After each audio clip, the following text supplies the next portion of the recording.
பாரத ரத்னா விருது பெற்றவர்கள்: இந்திரா காந்தி 1971ஆம் ஆண்டு, காமராஜர் 1976ஆம் ஆண்டு, மொரார்ஜி தேசாய் 1991ஆம் ஆண்டு. அப்துல் கலாம் அவர்களுக்கு பாரத ரத்னா விருது வழங்கப்பட்ட ஆண்டு: 1997ஆம் ஆண்டு. நெல்சன் மண்டேலா அவர்களுக்கு பாரத ரத்னா விருது வழங்கப்பட்ட ஆண்டு: 1990ஆம் ஆண்டு. அண்ணல் அம்பேத்கர் அவர்களுக்கு பாரத ரத்னா விருது வழங்கப்பட்ட ஆண்டு: 1990ஆம் ஆண்டு.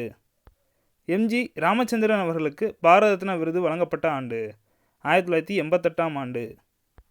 அன்னை தெரசா அவர்களுக்கு பாரத ரத்னா விருது வழங்கப்பட்ட ஆண்டு: 1980ஆம் ஆண்டு. பாரத ரத்னா விருது பெற்ற முதல் விளையாட்டு வீரர் யார்? சச்சின் டெண்டுல்கர். சச்சின் டெண்டுல்கர் அவர்களுக்கு பாரத ரத்னா விருது எந்த ஆண்டு வழங்கப்பட்டது? இந்த கொஸ்டினுக்கான ஆன்சரை கமெண்ட் செக்ஷனில் மறக்காமல் கமெண்ட் பண்ணுங்கள். நன்றி.